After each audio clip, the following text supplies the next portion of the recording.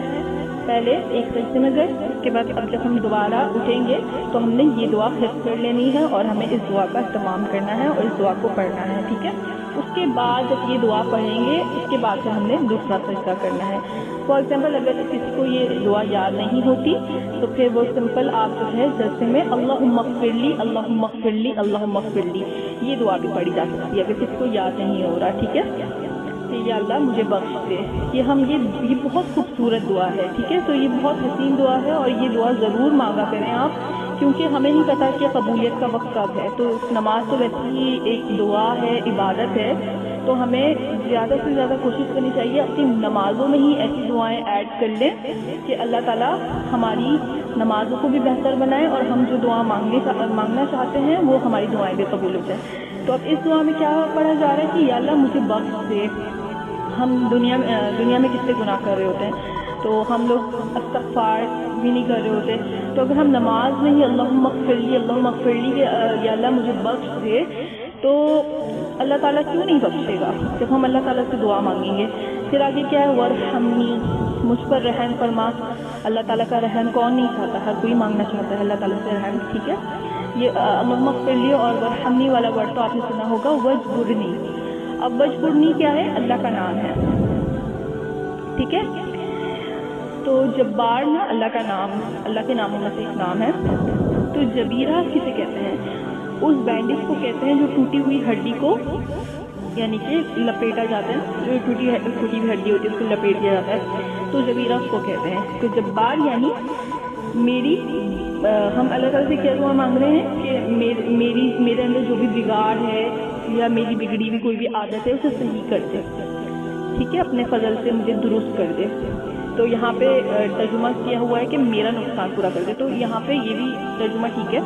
تو ہم اللہ تعالیٰ سے اپنے نقصان میں اگر ہم پریشان ہیں، ہماری کوئی بھی پریشانی ہے، تو اگر ہم ویسے بھی اگر پریشان ہیں نا تو صرف یا جبار بھی ہم پڑھیں نا تو اللہ تعالیٰ جو ہے ہماری پریشانیاں اور ہماری بگڑی ہوئی عادت ہے تو ہم بعض اوقات ایسی دعائیں پڑھ رہے ہوتے ہیں تو اللہ تعالیٰ پھر جو ہے ہماری جو بہت پرانی بگڑی ہوئی عادتیں ہوتی ہیں یا ہماری پریشانیاں ہوتی ہیں یا ہماری نمازوں میں کوئی غلطیاں ہو رہی ہوتی ہیں تو اللہ تعالیٰ وہ بھی پھر درست فرما دیتے ہیں. ٹھیک ہے، اس کے بعد کیا ہے؟ واہدینی یعنی کہ اللہ تعالیٰ مجھے ہدایت دے.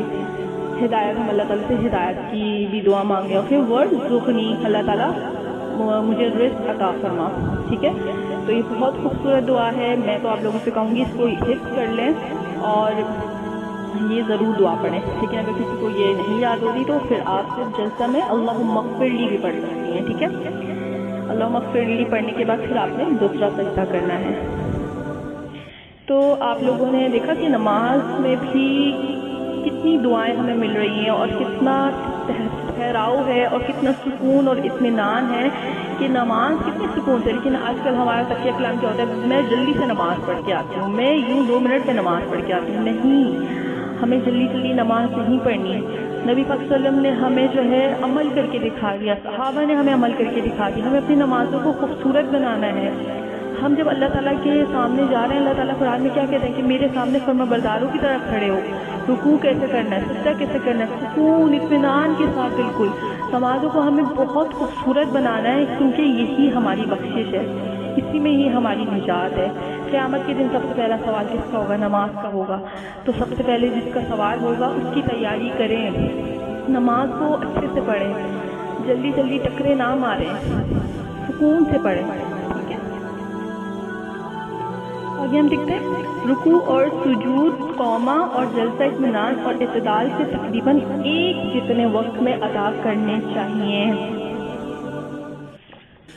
حدیث میں آتا ہے عن البراء رضی اللہ عنہ قال كان ركوع النبي صلی اللہ علیہ وسلم وسجوده وإذا رفع رأسه من الركوع وبين السجدتين قريبا من السواء. رواہ البخاری. حضرت برا رضی اللہ عنہ فرماتے ہیں نبی اکرم صلی اللہ علیہ وسلم کا رکوع، سجدہ، قوما دونوں سجدوں کا درمیانی قاعدہ تقریباً برابر ہوتے. اسے بخاری نے روایت کیا ہے، یعنی کہ ٹائم پیریڈ بالکل برابر ہوتا تھا ان کا، نبی اکرم صلی اللہ علیہ وسلم کا. تو رکوع جب ہم کریں اور سجدہ یا قوما کریں یا جلسے میں ہم بیٹھ رہے ہیں تو اطمینان کے ساتھ ہمیں بیٹھنا ہے، اعتدال کے ساتھ. ٹھیک ہے، تقریباً ایک جتنے کا وقت ان میں ہونا چاہیے. ٹھیک ہے، یعنی کہ سجدہ آپ نے 1 سیکنڈ کا کرا تو رکوع آپ نے 2 سیکنڈ کا کر لیا، نہیں، بالکل برابر. ٹھیک ہے، اعتدال والا معاملہ کرنا ہے اور کوشش یہی کرنی ہے کہ اس میں آپ لوگوں میں سکون اور اطمینان آئے. ٹھیک ہے، انشاءاللہ آگے دیکھتے ہیں. پہلی اور تیسری رکعت میں دوسرے سجدے کے بعد تھوڑی دیر بیٹھنا مسنون ہے. اسے جلسہ استراحت کہتے ہیں. پہلے ہم نے کیا ڈسکس کیا تھا؟ جلسہ کیا ہوتا ہے؟ 2 سجدوں کے درمیان بیٹھنا. ٹھیک ہے، اب یہاں پہ کہا جا رہا ہے جلسہ استراحت. تو جلسہ استراحت کیا ہے؟ پہلی اور تیسری رکعت، یعنی کہ تیسری چوتھی رکعت والی نماز کا ذکر ہے یہاں پر. کہ اگر جیسے کہ پہلی رکعت ہے اور پھر اس کے بعد اگر آپ 3 رکعتیں پڑھ رہے ہیں اس کی پہلی والی رکعت میں، اور اگر آپ 4 رکعت پڑھ رہے ہیں تو تیسری رکعت میں. ٹھیک ہے، تو پہلی اور تیسری رکعت میں دوسرے سجدے کے بعد تھوڑی دیر بیٹھنا مسنون ہے. اسے جلسہ استراحت کہتے ہیں. اسے آپ نے اللہ اکبر کیا، آپ نے سورہ فاتحہ ثنا سب پڑھا آپ نے. ٹھیک ہے، رکوع میں چلی گئی، آپ رکوع سے اٹھی، سجدے میں گئی. ٹھیک ہے، سجدے سے اٹھنے کے بعد آپ نے دوسرا سجدہ کیا. ایک سجدہ کرنے کے بعد جب آپ بیٹھیں گی وہ کیا ہے؟ جلسہ ہے. دوسرا سجدہ کیا پہلی رکعت میں آپ نے، اس کے بعد آپ اکثر لوگ کیا کرتے ہیں؟ فوراً سے اٹھ جاتے ہیں، بیٹھتے نہیں ہیں. تو یہاں پہ کیا کہا جا رہا ہے؟ پہلی اور تیسری رکعت میں دوسرے سجدے کے بعد تھوڑی دیر بیٹھنا مسنون ہے، یعنی کہ نبی اکرم صلی اللہ علیہ وسلم نے یہ کام کیا. تو دوسری رکعت کے بعد آپ نے تھوڑی دیر بیٹھنا ہے، سکون سے بیٹھنا ہے. سکون سے بیٹھنا، اس کے بعد پھر آپ کھڑے ہوئے، تو اس کو جلسہ استراحت کہتے ہیں. لیکن اگر کسی کے پاس ٹائم نہیں ہے، بہت مطلب ان کی بزی اگر کوئی اور کہیں جانا ہے تو پھر مجبوری میں کھڑا ہو جائے. لیکن جو مسنون طریقہ ہے وہ یہ ہے کہ نبی اکرم صلی اللہ علیہ وسلم پہلی اور تیسری رکعت میں تھوڑی دیر بیٹھا کرتے تھے. تو استراحت کس سے بنا ہے؟ راحت سے بنا ہے، تو اس لیے اس میں تھوڑی سی دیر بیٹھنا چاہیے. اب ہم حدیث دیکھتے ہیں اس کے اوپر. عن مالک بن الحویرث رضی اللہ عنہ انه رأى النبي صلی اللہ علیہ وسلم يصلي فإذا كان في بطر من صلاته لم ينهض حتى يستوي قاعدا. رواہ البخاری. حضرت مالک بن حویرث رضی اللہ عنہ سے روایت ہے کہ انہوں نے نبی اکرم صلی اللہ علیہ وسلم کو نماز پڑھتے دیکھا. آپ صلی اللہ علیہ وسلم جب نماز کی طاق رکعتوں یعنی پہلی اور تیسری میں ہوتے تو دوسرے سجدے کے بعد تھوڑی دیر سیدھے بیٹھتے، پھر قیام کے لیے کھڑے ہوتے. اسے بخاری نے روایت کیا ہے. تو اس سے ہمیں کیا پتہ چلا کہ نبی اکرم صلی اللہ علیہ وسلم پہلی اور تیسری رکعت میں تھوڑی دیر، دوسرے سجدے کے بعد تھوڑی دیر بیٹھتے تھے، پھر اس کے بعد دوبارہ قیام کے لیے کھڑے ہوتے تھے. تو اب اس کو آپ لوگوں نے عادت بنانا ہے. انشاءاللہ آپ لوگوں نے جلسہ استراحت میں تھوڑی دیر کے لیے بیٹھنا ہے، پہلی رکعت میں اور تیسری رکعت میں. ٹھیک ہے انشاءاللہ. اچھا، اب یہاں پہ میں تھوڑا سا آپ لوگوں سے سجدہ صاحب کا ڈسکس کر لیتی ہوں. بعض لوگ سجدہ صاحب کا پوچھتے ہیں سجدہ صاحب کس طریقے سے کرنا چاہیے اور کس طریقے سے ہوتا ہے. تو انشاءاللہ میں آپ لوگوں سے سجدہ صاحب کا بیان ڈسکس کرتی ہوں، تو آپ لوگ نے اس کو غور سے سننا ہے. صحیح مسلم کی حدیث ہے. حضرت ابو سعید خدری رضی اللہ عنہ سے روایت ہے کہ رسول اللہ صلی اللہ علیہ وسلم نے فرمایا اگر تم میں سے کسی کو رکعات کی تعداد کے بارے میں شک پڑ جائے کہ 3 پڑھی ہیں یا 4 تو شک کو چھوڑ دیں اور یقین پر اعتماد کریں، پھر سلام پھیرنے سے پہلے 2 سجدے کریں۔ یعنی کہ اگر کسی کو رکعات کی تعداد میں شک پڑ رہا ہے تو وہ پھر یقین کی اس پہ جو ہے وہ کرے کہ یقین پر اعتماد کرے، اور پھر سلام پھیرنے سے پہلے مطلب اگر آپ نے سلام پھیرنے سے پہلے یعنی کہ آپ نے ساری دعائیں پڑھ لی، آپ نے تیار آپ نے درود ابراہیم، اس کے بعد آپ نے جتنی بھی دعائیں پڑھی جاتی ہیں آپ نے وہ دعا پڑھی، اور جب سلام پھیرنے کا وقت آیا پھر سلام پھیرنے سے پہلے 2 سجدے کریں، یعنی کہ پھر آپ نے سلام پھیرنے سے پہلے آپ نے 2 سجدے کرنے۔ اگر اس نے 5 رکعت نماز پڑھی تھی تو یہ سجدے اس کی نماز کی رکعت کو جفت کر دیں گے، اور اگر اس نے پوری 4 رکعت نماز پڑھی تھی تو یہ سجدے شیطان کے لیے ذلت کا سبب ہوں گے۔ صحیح مسلم کی روایت ہے۔ یعنی کہ اگر کسی کو اگر رکعت میں شک ہو رہا ہے کہ میں نے اپنی 5 پڑھ لی ہیں یا 4 ہوئی ہیں نہیں ہوئی، اگر اس نے 5 پڑھی ہوں گی تو پھر یہ سجدے جو ہے شیطان کے لیے ذلت کا سبب ہو جائیں گی، اور اگر اس نے 4 پڑھی ہوں گی تو وہ پھر 1 رکعت کو جو ہے نا وہ جفت کر دے گی۔ ٹھیک ہے، اب ہم دوسرا دیکھ لیتے ہیں سجدہ سہو کا طریقہ کیا ہے۔ ٹھیک ہے، سجدہ سہو کا طریقہ یہ ہے کہ آخری قاعدے میں تشہد، درود اور دعا پڑھنے کے بعد مطلب یعنی کہ آپ نے تشہد میں آپ بیٹھے ہیں آخری قاعدے میں، ٹھیک ہے، آپ نے تشہد پڑھ لیا، درود پڑھ لیا اور اس کے بعد آپ نے دعا پڑھ لی، اس کے بعد آپ نے اللہ اکبر کہہ کر سجدے میں جائیں۔ سلام پھیرنے سے پہلے آپ نے جب آپ سجدہ صاف کرنے لگے تو آپ نے پڑھا تشہد پڑھا، درود ابراہیم پڑھی، ربنا آتنا فی الدنیا والی دعا پڑھی، ساری دعائیں پڑھنے کے بعد آپ نے دوبارہ سے ہاتھ اٹھانے ہیں، قبلہ رخ کر کے اللہ اکبر کہنا ہے، اللہ اکبر کہہ کر سجدے میں جائیں۔ ٹھیک ہے، پھر اس سجدے میں آپ نے دعا پڑھنی ہے سبحان ربی الاعلیٰ، سبحان ربی الاعلیٰ، سبحان ربی الاعلیٰ، پھر اٹھ کر جلسے میں بیٹھ کر دوسرا سجدہ کریں۔ پھر وہی آپ نے دوبارہ جلسے میں آپ بیٹھنا ہے، جلسے کی اگر آپ دعا پڑھنا چاہ رہی ہیں دعا پڑھ لیں، اللہم اغفر لی وارحمنی واجبرنی واہدنی وارزقنی، پھر اس کے بعد دوسرا سجدہ کریں اور پھر اٹھ کر سلام پھیر کر نماز سے فارغ ہوں۔ ٹھیک ہے، پھر آپ نے دوسرا سجدہ کر لیا، اس کے بعد پھر آپ نے 2 سلام پھیر لیے۔ تو یہ جو ہے سجدہ سہو کا طریقہ ہے، اور حدیث مذکور میں سلام پھیرنے سے پہلے سجدہ سہو کا حکم ہے، اس لیے سہو کے 2 سجدے سلام پھیرنے سے پہلے کرنے چاہیے۔ ٹھیک ہے، حدیث میں یہ پہلے کا حکم ہے کہ سلام پھیرنے سے پہلے سجدے کرنے چاہیے۔ اب ہم ایک اور حدیث دیکھتے ہیں۔ حضرت عبداللہ بن بحینہ رضی اللہ تعالیٰ عنہ سے روایت ہے کہ رسول اللہ صلی اللہ علیہ وسلم نے صحابہ کرام رضی اللہ عنہ کو ظہر کی نماز پڑھائی، پس پہلی 2 رکعتیں پڑھ کر کھڑے ہو گئے، یعنی کہ قاعدے میں سہون نہ بیٹھے، پس لوگ بھی نبی کریم صلی اللہ علیہ وسلم کے ساتھ کھڑے ہو گئے، یہاں تک کہ جب نماز پڑھ چکے اور آخری قاعدے میں سلام پھیرنے کا وقت آیا اور لوگ سلام پھیرنے کے منتظر ہوئے تو رسول اللہ صلی اللہ علیہ وسلم نے تکبیر کہی، جبکہ آپ بیٹھے ہوئے تھے، سلام پھیرنے سے پہلے 2 سجدے کیے، پھر سلام پھیرا۔ اسے بخاری نے روایت کیا ہے کہ مطلب یہاں پہ حضور صلی اللہ علیہ وسلم کا عمل بتا دیا کہ صحابہ ان کے پیچھے نماز پڑھ رہے تھے، نبی اکرم صلی اللہ علیہ وسلم جو ہے 1 رکعت بھول گئے تھے، تو پھر نبی اکرم صلی اللہ علیہ وسلم نے آخری قاعدے میں کیا کیا، سلام پھیرنے سے پہلے اللہ اکبر کیا اور 2 سجدے کرے۔ تو اس حدیث سے پتہ چل رہا ہے کہ یعنی کہ نبی صلی اللہ علیہ وسلم 2 رکعتیں پڑھ کر کھڑے ہو گئے تھے، انہوں نے مطلب قاعدے میں نہیں بیٹھے، تو پھر اگر کوئی بھی کسی چیز میں اگر بھول چک ہو رہی ہے تو پھر آپ جو ہے انشاءاللہ یہ سجدہ سہو کریں، تو انشاءاللہ یہ سجدہ سہو کا آپ لوگوں کو طریقہ بتایا جا رہا ہے۔ انشاءاللہ ایک اور حدیث دیکھتے ہیں۔ رسول اللہ صلی اللہ علیہ وسلم کے فعل مبارک سے ثابت ہوا کہ سجدہ سہو سلام پھیرنے سے قبل کرنا چاہیے۔ ٹھیک ہے، تو حضرت عمران بن حسین رضی اللہ عنہ سے روایت ہے کہ رسول اللہ صلی اللہ علیہ وسلم نے عصر کی نماز پڑھائی اور 3 رکعت پڑھ کر سلام پھیر دیا۔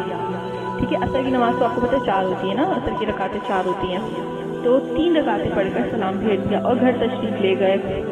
ایک صحابی خرباق رضی اللہ عنہ اٹھ کے آپ کے پاس گئے اور آپ کے صحت کا ذکر کیا تو آپ سرسم تیزی سے لوگوں کے پاس پہنچے اور خرباق رضی اللہ عنہ کے قول کی تصدیق چاہیے۔ لوگوں نے کہا خرباق سچ کہتا ہے۔ پھر آپ صلی اللہ علیہ وسلم نے 1 رکعت پڑھی، پھر سلام پھیرا اور پھر 2 سجدے کیے، پھر سلام پھیرا۔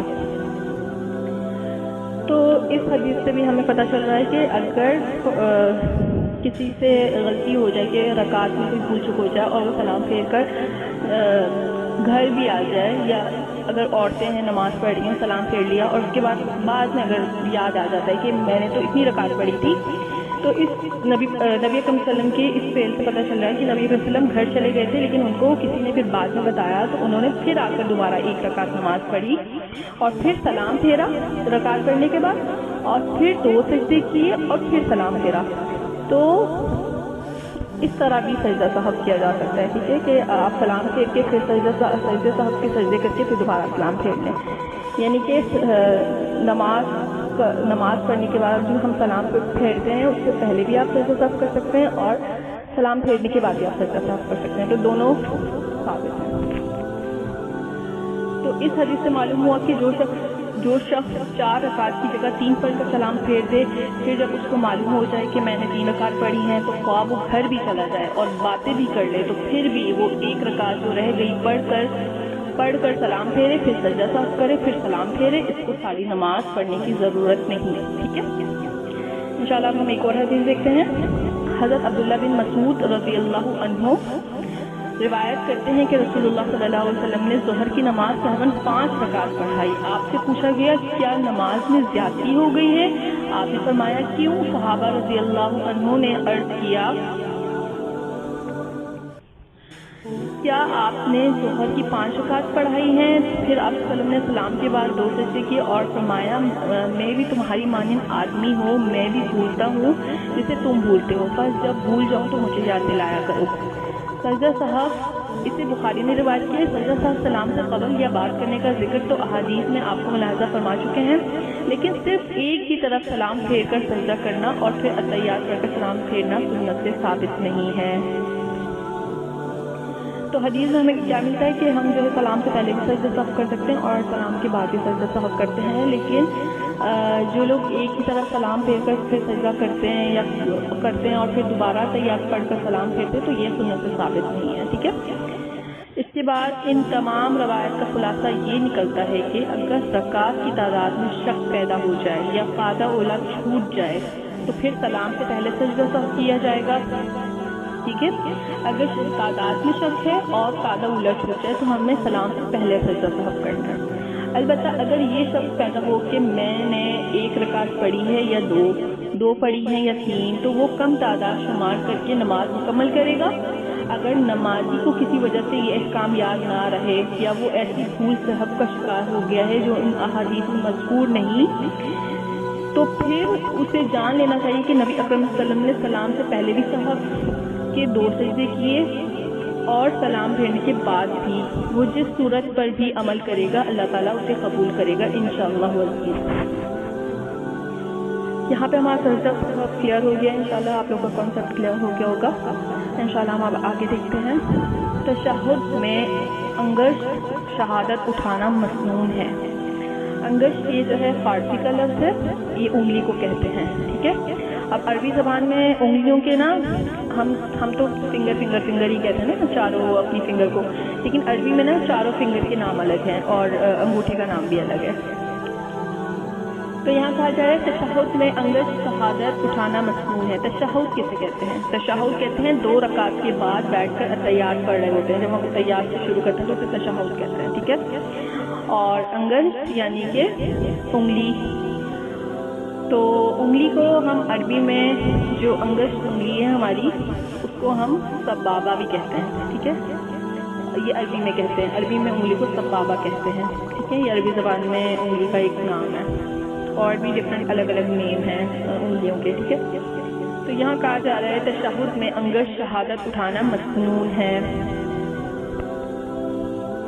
یہاں پر یہ نہیں کہا جا رہا کہ کلمے پر انگلی اٹھانا مسنون ہے، یہاں کہا جا رہا ہے تشہد میں انگشت شہادت اٹھانا مسنون ہے. اب آپ اس کو غور سے سنیے. تشہد میں داہنا ہاتھ دائیں گھٹنے پر، بایاں ہاتھ بائیں گھٹنے پر رکھنا چاہیے. اس پر ہم حدیث دیکھ لیتے ہیں. عن عبداللہ بن زبیر رضی اللہ عنہما قال كان رسول اللہ صلی اللہ علیہ وسلم اذا قعد يدعو وضع يده اليمنى على فخذه اليمنى ويده اليسرى على فخذه اليسرى وأشار بإصبعه الأسبابة ووضع إبهامه على إصبعه الوسطى رواه مسلم. ابہام کسے کہتے ہیں؟ انگوٹھے کو کہتے ہیں، ٹھیک ہے. اور سبابہ کسے کہتے ہیں؟ یہ انگشت شہادت ولی کو کہتے ہیں، ٹھیک ہے. تو حدیث میں کیا آتا ہے؟ حضرت عبداللہ بن زبیر رضی اللہ عنہ فرماتے ہیں رسول اللہ صلی اللہ علیہ وسلم جب اتحیات میں بیٹھتے تو داہنا ہاتھ دائیں گھٹنے پر اور بایاں ہاتھ بائیں گھٹنے پر رکھتے اور اپنے انگوٹھے کو اپنی درمیانی انگلی پر رکھ کر ہلکا بناتے. اچھا، یہ جو درمیانی انگلی ہے نا، اس کو کہتے ہیں عربی میں وسطی، ٹھیک ہے. یہ حدیث میں بھی مینشن ہے. تو اپنے انگوٹھے کو، جو ہمارا انگوٹھا ہے نا، اس کو درمیانی انگلی پر رکھ کر ایک حلقہ بناتے ہوئے شہادت کی انگلی اوپر اٹھاتے. اسے مسلم نے روایت کیا ہے. یعنی احادیث میں انگشت شہادت کلمہ شہادت کے وقت اٹھانے کی کوئی صراحت نہیں، لہذا یہاں پہ یہ کہہ رہے ہیں کہ حدیث میں جو لوگ کلمے کے اوپر انگلی اٹھا رہے ہوتے ہیں تو یہ حدیث میں اس کی کوئی صراحت نہیں ملتی، لہٰذا تشہد سے لے کر آخری تشہد تک مسلسل اٹھائی جائے. یعنی کہ جب ہم تشہد سے بیٹھتے ہیں تو ہماری انگلی ہم لوگ صحیح سے ہلکا بنا لیں اور پھر اس کو آہستہ آہستہ ہلاتے رہیں، اٹھاتے رہیں، ٹھیک ہے. یا کلمہ شہادت کے وقت اٹھائی جائے، سنت ادا ہو جائے گی. اگر کوئی کلمہ شہادت کے اوپر بھی انگلی اٹھا دیتا ہے تو سنت ہو جائے گی، ٹھیک ہے. اب اس سے یہ نہیں ہو رہا کہ آپ کی نماز نہیں ہوگی. اگر کوئی انگلی نہیں اٹھا رہا تو اس کی نماز نہیں ہوگی، ٹھیک ہے. ہمیں ان چیزوں میں نہیں پڑھنا، یہ سنت ہے اور یہ آپ کے علم کے لیے بتائی جا رہی ہیں باتیں. تو اس پہ ہمیں لوگوں سے بحث نہیں کرنی. ہمیں کیا سب سے پہلے کرنا ہے؟ لوگوں کو نماز کے لیے بلانا ہے. لوگ نماز، اگر انگلی کوئی نہیں اٹھا رہا تو ٹھیک ہے، نماز نہیں ہوگی، ہو جائے گی آف کورس، نماز تو ہو جائے گی نا. تو ہمیں ان چیزوں میں بحث نہیں کرنی لوگوں سے. ہمیں لوگوں کو نماز کے لیے رجوع کرنا ہے کہ وہ نماز پڑھیں. تو یہ آپ کی علم کے لیے بتایا جا رہا ہے کہ حدیث میں نبی اکرم صلی اللہ علیہ وسلم کیا کرتے تھے. تو جن کو سنت کے مطابق نماز پڑھنی تو پھر انشاءاللہ وہ سنت کے مطابق اہتمام کریں. تو ہمیں کیا پتہ چل رہا ہے؟ تو یہ ایک جو ہے کنیکشن ہے جس کے بارے میں ہمیں محتاط ہونے کی ضرورت ہے کہ ہم لوگ اکثر اوقات کیا کرتے ہیں، کلمے پر بس انگلی اٹھا رہے ہوتے ہیں، لیکن یہاں پہ کیا ہے؟ تشہد میں اٹھانا مصنون ہے. یعنی کہ جب ہم تشہد کے لیے بیٹھ گئے ہیں تب سے ہم نے اپنا یہ ہلکا بنا لینا ہے اور ہلکا بنا کے ہم نے اپنی انگلی کو اٹھا کے رکھنا ہے، ٹھیک ہے. اور جہاں ہماری ٹیچر ہیں تو وہ بتاتی ہیں کہ اللہ کا نام جہاں جہاں آتا ہے نا وہاں پر اس انگلی کو حرکت دیں، آہستہ آہستہ حرکت دیں، ٹھیک ہے. تو مجھے بھی یہ چیز پہلے نہیں معلوم تھی. ہم تو کلمے پہ ہی انگلی اٹھاتے تھے، لیکن جب علم آ گیا تو پھر انشاءاللہ شروع کر دیا میں نے پڑھنا. لیکن بعض لوگوں کو اس چیز سے عادت نہیں ہوتی اور ایک چیز برسوں سے انسان کر رہا ہوتا ہے کہ وہ جس کلمے بھی وہ انگلی اٹھا رہا ہوتا ہے تو پھر اس کی وہی عادت ہو جاتی ہے، تو وہ وہی عادت اپنی ریگولر یوز میں ہو رہی ہوتی ہے. تو اگر ہمیں کوئی چیز پتہ چل رہی ہے، ہمیں اس پہ اپلائی کرنا ہے تو ہمیں تھوڑا ٹائم لگے گا، لیکن جب ہم کوشش کریں گے تو انشاءاللہ پھر ہماری وہ عادت بن جائے گی. تو کیا پتہ چلتا ہے کہ ہمیں جیسے کہ اگر ہم التحیات للہ، اب ہم اس طریقے سے پڑھیں التحیات للہ، تو جب اللہ کا نام آیا تو ہم نے انگلی کو اٹھائے رکھنا ہے اور ہم نے ہلکی سی حرکت دینی ہے، بہت مائنر سی حرکت دینی ہے، ٹھیک ہے. التحیات للہ والصلوات والطیبات السلام علیک ایھا النبی ورحمۃ اللہ. یہاں پہ اللہ کا نام ہے، اللہ کے نام پہ حرکت دی. وبرکاتہ ورحمۃ اللہ وبرکاتہ السلام علینا وعلی عباد اللہ. پھر اللہ کا نام آیا، آپ نے ہلکی سے حرکت دی. تو اس طریقے سے پھر اللہم صلی علی، آپ نے یہ تحیات کمپلیٹ کری، پھر اللہم صلی علی محمد. تو جہاں جہاں اللہ کا نام آ رہا ہے آپ نے ہلکی ہلکی سے جو ہے نا اپنے آخری تشہد تک ربنا پہ رب آگے ربنا آتینا فی الدنیا، یعنی کہ ربنا آتینا میں گواہی دیتی ہوں. تو جہاں جہاں پر مطلب ہم ہر چیز پر وہ کر رہے ہوتے ہیں کہ ہم یہاں پہ تشہد میں بیٹھ کر ہم گواہی دے رہے ہوتے ہیں، تو اس پہ ہم انگلی کو فنگر کو ہلا رہے ہوتے ہیں کہ میں اس چیز پہ گواہی دے رہی ہوں ہر چیز پر نا. تو ہمیں آہستہ آہستہ اپنے فنگر کو ہلاتے رہنا ہے.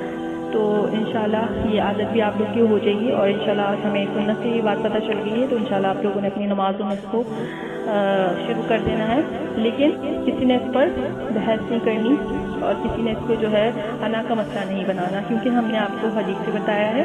لیکن فلیکسیبلٹی ہے، اگر کوئی کلمے پر جسٹ انگلی اٹھا لیتا ہے تو سنت ادا ہو جائے گی. ٹھیک ہے. لیکن نبی اکرم صلی اللہ علیہ وسلم کا کیا معمول تھا, وہ انگلی اٹھاتے رہتے تھے. تو ہمیں کوشش یہ کرنی ہے کہ ہم تو اپنی نمازوں کو خوبصورت بنانا چاہتے ہیں. اور سچی بات ہے, جب مجھے علم ملا تھا نا, تو میں نے جو سوچا تھا, میں نے یہی سوچا تھا کہ بھلے میں یہ چیزیں نہیں کرتی, لیکن میں نے کیا سوچا کہ میرے پاس علم آ گیا کہ نبی اکرم صلی اللہ علیہ وسلم نے یہ کام کیا ہے تو میں ضرور کروں گی.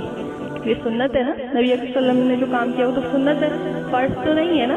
تو سنت ہم ادا کرتے ہیں تو اس کا ایک الگ ہمیں جو ہے اس کا اجر ملتا ہے. فرض کی بات تو الگ ہے, نماز پڑھنا فرض ہے, لیکن جو کام نبی اکرم صلی اللہ علیہ وسلم نے کیا وہ سنت ہے. تو ہمیں جتنا زیادہ اپنی خوبصورت نماز کریں گے اتنا ہی زیادہ ہمیں اس کا جو ہے ثواب ملے گا, اور اتنی ہی ہماری نمازیں اچھی ہوں گی. تو ہمیں چاہیے کہ ہم ظاہر سی بات ہے, ہم نبی اکرم صلی اللہ علیہ وسلم جیسی نمازیں تو نہیں پڑھ سکتے جیسی انہوں نے نماز پڑھی ہوں گی. انہوں نے تو 2 نفل بھی کتنی خوبصورت پڑھی ہوں گی, لیکن ہم کوشش تو کر سکتے ہیں نا, کیونکہ نبی اکرم صلی اللہ علیہ وسلم ہمارے لیے بہترین نمونہ ہے. نبی اکرم صلی اللہ علیہ وسلم سے بڑھ کر ہمیں کوئی نہیں علم بتا سکتا. ٹھیک ہے, انہوں نے ہی ہمیں جو ہے علم بتایا ہے اور انہوں نے ہی ہم تک دین پہنچایا ہے. تو ہمیں کوشش کیا کرنی ہے, نبی اکرم صلی اللہ علیہ وسلم کی طرح جو ہے نماز پڑھیں, ہر وہ کام. بعض لوگ یہ کہتے ہیں کہ ہم نبی اکرم صلی اللہ علیہ وسلم جیسی پڑھ نہیں سکتے, واقعی ہم ان جیسی نہیں پڑھ سکتے, لیکن نبی اکرم صلی اللہ علیہ وسلم کو ہم نے اپنا اسوہ تو بنانا ہے نا. ہمیں ان کی طرح نمازیں تو پڑھنی ہے, ہمیں ان کی طرح پڑھنے کی کوشش تو کرنی ہے نا. نبی اکرم صلی اللہ علیہ وسلم ہمارے لیے آئے کیوں تھے, وہ اس لیے آئے ہیں, وہ ہمارے لیے رول ماڈل ہے. ہمیں ان کی طرح نماز پڑھنے کی کوشش تو کرنی ہے نا. ہم ان کے لیول تک, ہم یہ نہیں کہہ رہے کہ آپ ان کے لیول تک پہنچ جائیں, نہیں, یہ کہا جا رہا ہے ان جیسی نماز پڑھنے کی کوشش کریں کہ ہم ان کی طرح نماز پڑھیں گے تو جس طریقے سے انہوں نے ہمیں بتائی ہے. تو اگر میں آپ لوگوں سے ایک ایگزامپل شیئر کرتی ہوں.